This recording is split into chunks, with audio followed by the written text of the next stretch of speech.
തെരഞ്ഞെടുപ്പ് കളത്തിൽ ആളിക്കത്തി ഡീൽ വിവാദം. രഹസ്യബാന്ധവം പരസ്പരം ആരോപിക്കുകയാണ് മുന്നണികൾ. കോൺഗ്രസിനും ബിജെപിക്കും ഒരേ അജണ്ടയെന്ന് ആരോപിച്ച് മുഖ്യമന്ത്രി രംഗത്ത് വന്നു. വർഗീയതയെ ചെറുക്കുന്ന LDFിലാണ് ജനങ്ങൾക്ക് വിശ്വാസമെന്നും പിണറായി വിജയൻ പറഞ്ഞു. കോലീബി ഓർമ്മിപ്പിച്ച് ബിനോയ് വിശ്വവും രംഗത്ത് വന്നു.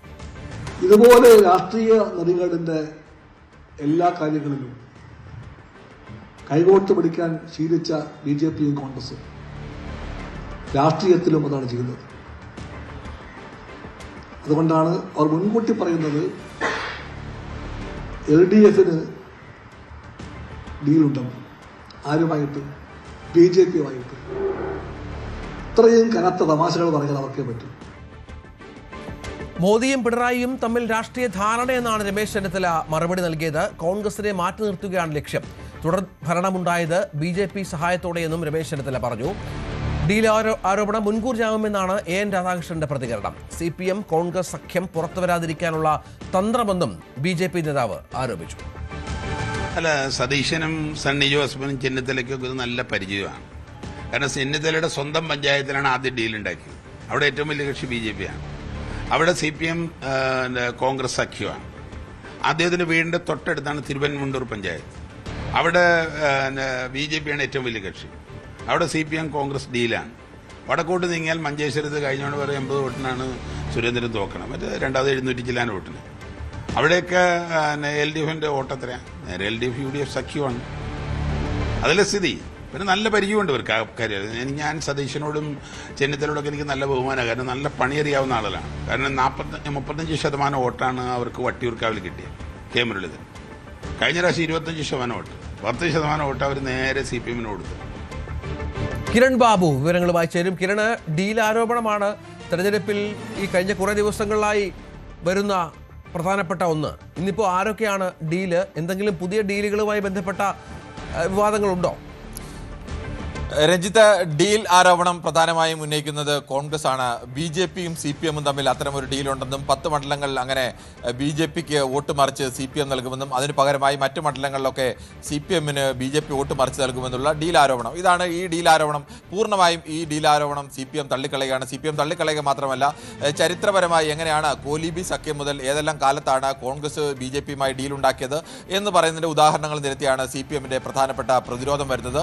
ഇതിനൊപ്പം മൂന്നാമത്തെ ഒരു കക്ഷി, ഈ രണ്ട് കൂട്ടരും ഒരേപോലെ ഡീൽ ആരോപിക്കുന്നത് BJP CPMുമായി ഡീലാണെന്ന് കോൺഗ്രസും BJP കോൺഗ്രസുമായി ഡീലാണെന്ന് CPMും ആരോപിക്കുമ്പോൾ BJPയുടെ ആരോപണം മറിച്ച് മറ്റൊന്നാണ്. അത് കോൺഗ്രസും CPMും തമ്മിലാണ് ഡീൽ. BJP ജയിക്കാൻ സാധ്യതയുള്ള മണ്ഡലങ്ങളിലൊക്കെ കോൺഗ്രസും BJPയും ചേർന്ന് കോൺഗ്രസും CPMും ചേർന്ന് ഇടത് വലത് മുന്നണികൾ ചേർന്ന് BJPയുടെ വിജയം അട്ടിമറിക്കുന്നു എന്നുള്ളതാണ് BJP ഉന്നയിക്കുന്ന ആരോപണം. മറ്റൊന്നുകൂടി ഇന്ന് മഞ്ജുഷ് ഗോപാൽ നടത്തിയ അഭിമുഖത്തിൽ കുമ്മനം രാജശേഖരൻ പറയുന്നത് മറ്റൊന്നാണ്. ഈ ബന്ധം, ജമാഅത്തെ ഇസ്ലാമി ബന്ധം മറയ്ക്കുക എന്നുള്ള ഒരു ലക്ഷ്യത്തിലാണ് ഇപ്പോൾ കോൺഗ്രസും CPMും ഈ ഡീൽ ആരോപണവുമായി വന്നിരിക്കുന്നത്. കോൺഗ്രസിനും CPMനും ഇടതുമുന്നണിക്കും വലതുമുന്നണിക്കും ഒരുപോലെ തന്നെ ജമാഅത്തെ ഇസ്ലാമി പല സ്ഥലത്ത് പിന്തുണ കൊടുക്കുന്നുണ്ട്. അതിനുവേണ്ടിയാണ് ഇതാണ് 3 രാഷ്ട്രീയ പാർട്ടികളുടെയും ഡീൽ ആരോപണത്തിലുള്ള പ്രധാനപ്പെട്ട വെർഷൻ. അവരുടെ വാദങ്ങൾ ഇത് തന്നെയാണ്. ഇതും ആവർത്തിച്ചത് നിലനിർത്തിക്കൊണ്ടിരിക്കുന്നത് കോൺഗ്രസ് തന്നെയാണ്. രമേശ് ചെന്നിത്തല അടക്കം പറയുന്നു, പാലക്കാട് അടക്കം ഇത്തരം ഡീലുണ്ട് എന്നുള്ളത് ആവർത്തിച്ച് പറയുന്നു. VD സതീശൻ ഇന്നത്തെ വാർത്താ സമ്മേളനത്തിലടക്കം ആവർത്തിച്ച് പറയുന്നു BJPയും CPMും തമ്മിൽ അത്തരത്തിലുള്ള ഡീലുണ്ട്.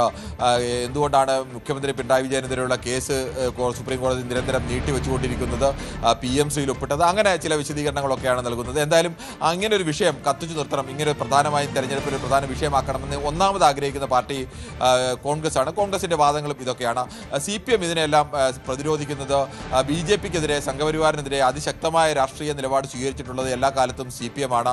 ആ മുൻകാലങ്ങളിലൊക്കെയും CPMനെയും ഇടതുമുന്നണിയെയും പരാജയപ്പെടുത്താൻ വേണ്ടി BJPയുമായിട്ടൊക്കെ ധാരണ ഉണ്ടാക്കിയിട്ടുള്ളത് കോൺഗ്രസ് ആണ്. അങ്ങനെ ചരിത്രത്തിന്റെ വസ്തുതകൾ അല്ലെങ്കിൽ ചരിത്രത്തിൽ നിന്നുള്ള സംഭവങ്ങളും ആരോപണങ്ങളും വസ്തുക്കളും ഒക്കെ നിരത്തിയാണ് CPM ഇതിനെ നേരിട്ടുകൊണ്ടിരിക്കുന്നത്. BJP മറുഭാഗത്ത് അതിന് പകരമായി ഞങ്ങൾ ആരുമായി ഡീലില്ലെന്നും നിങ്ങൾ തമ്മിൽ ഇന്ത്യയിലാകമാണ് ഇന്ത്യ മുന്നണിയുടെ ഭാഗമായി മറ്റ് സംസ്ഥാനങ്ങളിലൊക്കെ മത്സരിക്കുന്നവരാണ്, കേരളത്തിൽ മത്സരിക്കുമ്പോഴും BJP ജയിക്കുന്ന സ്ഥലങ്ങളിൽ തിരിച്ചാണ് നിലപാട് സ്വീകരിക്കുന്നതെന്ന് പറയുന്നു. എന്തായാലും ഈ വിഷയം ആവർത്തിച്ച് നിലനിർത്തണം എന്നുള്ളതും ഈ വിഷയം ആവർത്തിച്ച് ഉന്നയിക്കുന്നതെല്ലാം കോൺഗ്രസും UDFുമാണ് എന്നതാണ് ഇതിന്റെ രാഷ്ട്രീയ പ്രത്യേകത. നമുക്ക് രമേശ് ചെന്നിത്തലയുടെ വാക്കുകൾ കൂടി ഒന്ന് കേൾക്കാം. കിരണ്, രമേശ് ചെന്നിത്തല ഇതുമായി ബന്ധപ്പെടുന്ന പ്രതികരിച്ചിരുന്നു. അതിലേക്ക് കോൺഗ്രസ് മുക്ത ഭാരതം സാക്ഷാത്കരിക്കുക.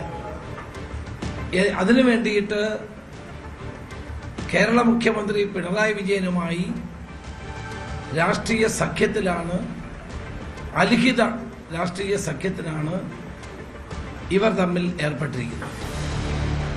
2021 69 സീറ്റുകളിലാണ് NDAയുടെ വോട്ടുകൾ CPMന് നൽകിയത്. ഞങ്ങൾക്ക് അന്ന് UDFന് 40% വോട്ട് കിട്ടി. ആ സമയത്ത് പാർലമെന്റ് തെരഞ്ഞെടുപ്പിൽ NDAക്ക് 14% വോട്ടായിരുന്നു. അത് 10 കുറഞ്ഞു. അതിന്റെ ഫലമായി LDFന് 44% വോട്ട്. അങ്ങനെയാണ് കേരളത്തിൽ തുടർഭരണം ഉണ്ടായത്. ഇപ്പോൾ അതേ സാഹചര്യം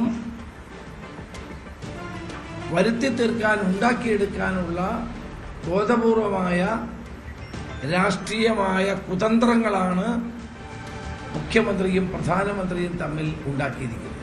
കിരണ്, ഞാൻ മനസ്സിലാക്കുന്നത് 10 മണ്ഡലങ്ങൾ കുറച്ചുകൂടി കൂട്ടി 20 മണ്ഡലങ്ങളിലേക്ക് രമേശ് ചെന്നിത്തല ഡീൽ ആരോപണം കൊണ്ടുവന്നിട്ടുണ്ട്. 20 മണ്ഡലങ്ങളിലെ BJP സ്ഥാനാർത്ഥികളെ കുറിച്ച്, അതും CPM ശക്തമായ സ്ഥലങ്ങളിലെ സ്ഥാനാർത്ഥികളെ കുറിച്ച് ആർക്കും ധാരണയില്ലാത്തവരാണ് എന്ന ആരോപണമാണെന്ന് രമേശ് ചെന്നിത്തല ഉന്നയിക്കുന്നത്.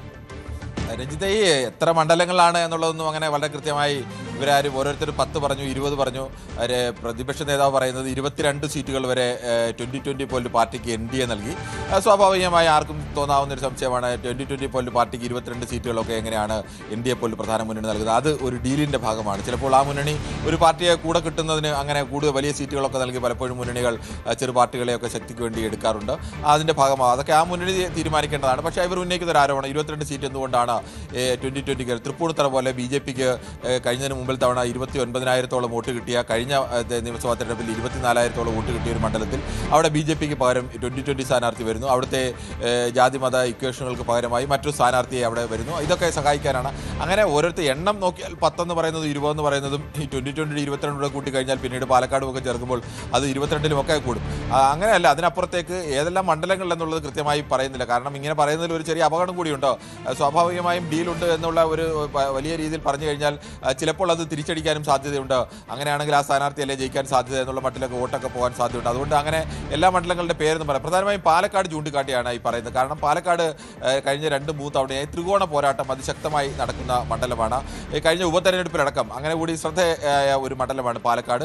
BJPയും കോൺഗ്രസും CPMും ഒരുപോലെ വിജയം പ്രതീക്ഷിക്കുന്ന മണ്ഡലമാണ്. 3 പേരുടെയും സാധ്യതകളെ നമുക്ക് തള്ളിക്കളയാൻ കഴിയില്ല. ഏതെങ്കിലും ഒരു മുന്നണി ആര് മൂന്നാമതാവും, ആര് രണ്ടാമതാവും, ഒന്നാമതാവും എന്നതൊന്നും ഉറപ്പിച്ച് പറയാൻ കഴിയാത്ത രാഷ്ട്രീയ സാഹചര്യമാണ്. ലോക്സഭയിലെ കണക്കെടുത്താലും കഴിഞ്ഞ തദ്ദേശ തെരഞ്ഞെടുപ്പിലെ കണക്കെടുത്താലും അല്ലെങ്കിൽ നിയമസഭാ തെരഞ്ഞെടുപ്പിലെ കണക്കെടുത്താലും എല്ലാം ഈ 3 പാർട്ടിക്കും സാധ്യതയുണ്ട്. 5%, 10% വോട്ട് കഴിഞ്ഞ തവണത്തേക്കാൾ കൂടുതൽ നേടാനായാൽ അപ്പോൾ അങ്ങനെ ഒരു സ്ഥലത്ത് ഈ തവണ CPM മത്സരിപ്പിക്കുന്ന പൊളിറ്റിക്കലി ഒരു കാൻഡിഡേറ്റിനെ അല്ല, പ്രദേശത്ത് നിന്നുള്ള ഒരു കാൻഡിഡേറ്റിനാണ്. അതൊരു മുസ്ലിം കാൻഡിഡേറ്റിന് കൂടിയാണ്. അപ്പോൾ കോൺഗ്രസ് ആരോപിക്കുന്നത് കോൺഗ്രസിന് ലഭിക്കുന്ന ഒരു മുസ്ലിം വോട്ട് കൂടി ഭിന്നിപ്പിക്കുക എന്നുള്ളതാണോ ഒരു ലക്ഷ്യം എന്നുള്ളത് ഉന്നയിക്കുന്നു. ശോഭാ സുരേന്ദ്രനെ പോലെ സംസ്ഥാനത്ത് മത്സരിക്കുന്ന സ്ഥലങ്ങളിലെല്ലാം തന്നെ വോട്ടിംഗ് ശതമാനം ഉയർത്താൻ കഴിവുള്ള ഒരു നേതാവ്, പാലക്കാട് മത്സരിച്ചുമൊക്കെ ശേഷിയുള്ള ഒരു നേതാവിനെ അവിടെ മത്സരിക്കുമ്പോൾ അവരെ ജയിപ്പിക്കാനെന്ന് പറയുന്നത് കോൺഗ്രസിനെതിരെ അവിടെ നിന്ന് ആരെ മത്സരിപ്പിക്കാതെ രമേശ് പിഷാരിയുടെ പോലെ എറണാകുളത്ത് നിന്ന് എന്തിനാണ് ഒരാളെ കൊണ്ടുവന്ന് മത്സരിപ്പിച്ചതെന്നുള്ള ആരോപണം തിരിച്ചു കോൺഗ്രസിനെതിരെയും ഒക്കെ ഉന്നയിക്കുന്നുണ്ട്. അതോടൊപ്പം തന്നെ മുഖ്യമന്ത്രി മറ്റൊരു ചോദ്യം കൂടി ചോദിച്ചു, ഒരു മുസ്ലിം നാമധാരിയായ ഒരാൾ മത്സരിച്ചാണോ കോൺഗ്രസിന് പ്രശ്നമെന്നുള്ള കോൺഗ്രസിനെ കൂടി വെട്ടിലാക്കുന്ന ഒരു ചോദ്യം കൂടി ഉന്നയിക്കുന്നുണ്ട്. എന്തായാലും ഈ ഡീൽ ആരോപണം സജീവമാക്കി നിർത്താൻ തന്നെയാണ് ആരോപണം അങ്ങനെ സജീവമായി തെരഞ്ഞെടുപ്പ് രംഗത്ത് നിൽക്കുകയാണ്. കോൺഗ്രസ് ഉന്നയിച്ച ആ ആരോപണം ഈ പറഞ്ഞതുപോലെ മണ്ഡലങ്ങളുടെ എണ്ണം മാത്രമല്ല, പല സ്ഥലങ്ങളിലും BJPയുടെ സ്ഥാനാർത്ഥി നിർണ്ണയവുമായി ബന്ധപ്പെട്ട പ്രശ്നമാണ് ചൂണ്ടിക്കാണിക്കപ്പെടുന്നത്. കൂടുതൽ വാർത്തകൾക്ക് News 18 Keralam YouTube channel subscribe ചെയ്യുക.